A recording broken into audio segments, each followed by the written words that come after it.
About a month ago, we were all at a nice family reunion. We were all at the Feast of Tabernacles. And that pictures a time of rebuilding, a time of restoration, pictures a tremendous time that we can all look forward to peace.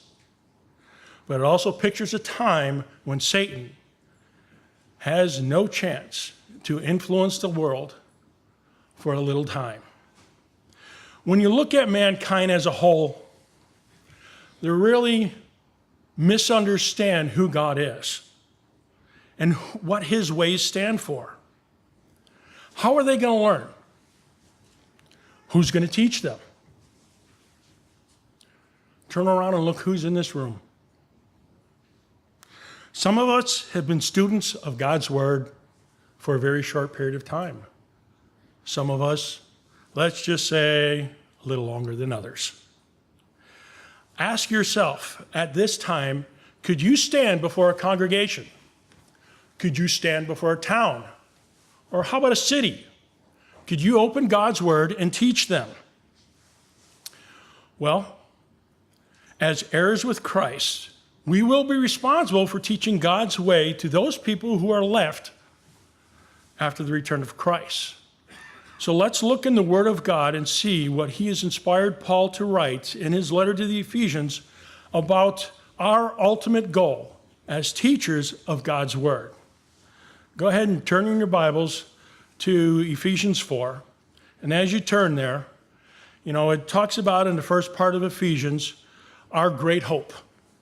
Through the sacrifice of Christ, we all have the opportunity to be a part of God's family.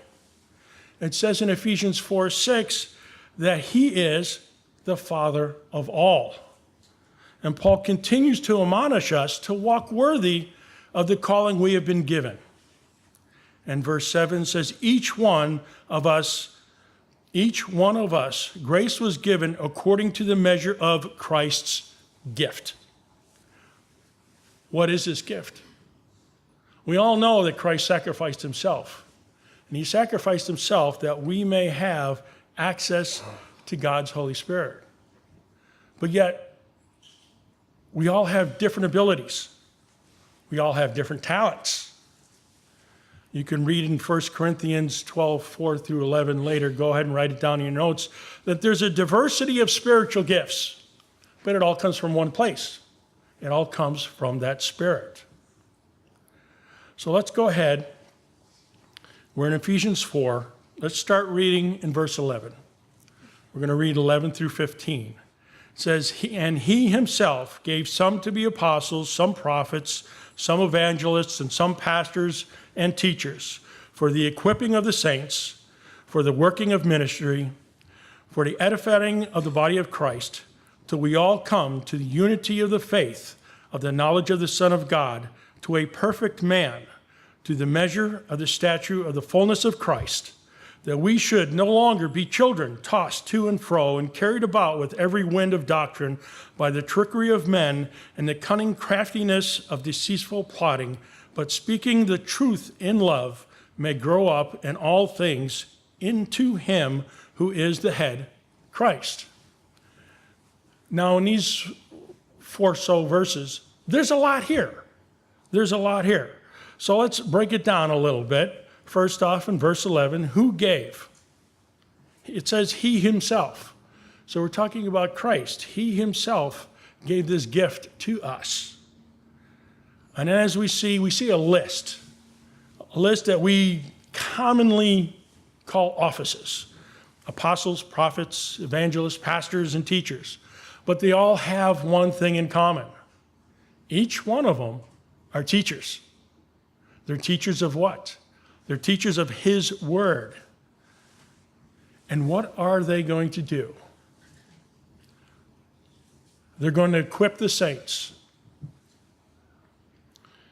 They're going to equipping them with what? Verse 13 gives us the answer. It says the knowledge of the Son of God. What is the knowledge of the Son of God but what's in the pages of the Bible that's sitting on your lap right now? The work of the ministry. Teaching people to teach.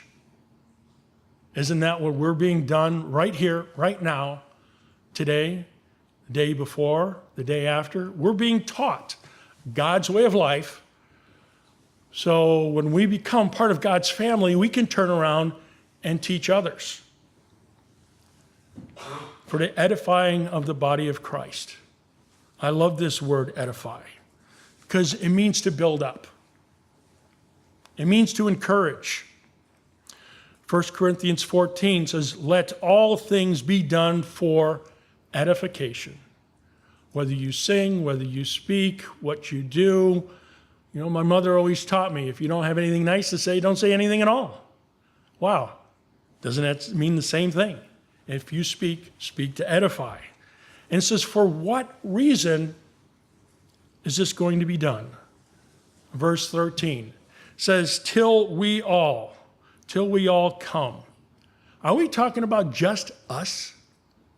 People in this room, the people in Tacoma, Sequim. By the way, hello to the people in Sequim. No, it's talking about the world.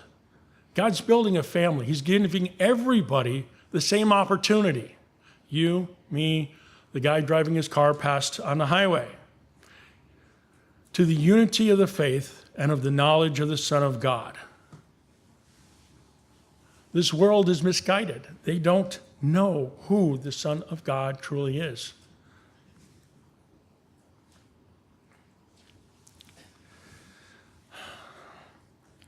And why is this needed? Because as you read in verse 14, this world is tossed around like little children, here and there. They hear a little truth here, they think it's a little truth. They hear this over here, they think, let's go over here. They really don't understand. And people are so crafty, and Satan has given people this craftiness to deceive. That's not going to be there.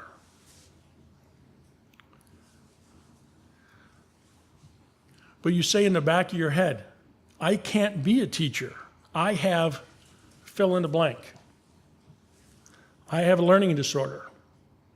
I have dyslexia. I'm an introvert. It's all fear.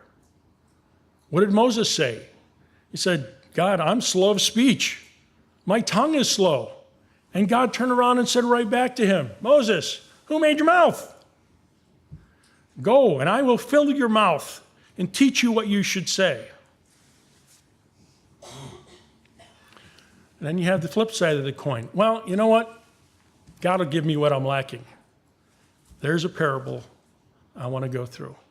It's called the parable of the minas. It's in Luke 19. You don't have to turn there. Read it when you get home, because time-wise, we won't have enough time to read through the whole thing. But it's like the parable of the talents. The nobleman is Christ. There's some little different variations. In the parable of the talents, he calls 3 servants and gives each one 3 different levels of talents. In the parable of the minas, he has 10 minas, and he gives them to 10 servants. What have we been given? We've all been given the same thing. We've been given God's Spirit. In the parable of the minas, you do have some of the people, some of the citizens rejected that mina, turned its back on the nobleman. Sounds kind of familiar. Nobleman returns. He goes to the first servant, and that 1 mina gained 10 minas. So he said, well done, good and profitable servant. Gave him 10 cities to rule over. Same thing with the second servant. He increased by 5 minas. So he gave him 5 cities to rule over. But the third servant hid his mina. Why did he hide his mina? The biggest thing. What is Satan's biggest tool for every single one of us? It's fear. His biggest tool, get you to fear, get you to doubt. Doubt that you can't teach.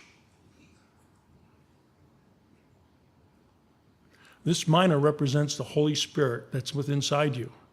Represents the Holy Spirit within inside each and every one of us. Is it scary to be a teacher? Yes. Ask any man who dares to stand up here behind the podium. You begin to realize it's not you. You begin to realize you can't stand here without being before God first and humbling yourself. And as teachers of His Word in the future, we need to understand that we have to do our part. We have to study the Word of God. We have to prepare ourselves to be teachers of His Word. Next to becoming a member of God's family, a teacher of God's Word is a goal that we should all be shooting for.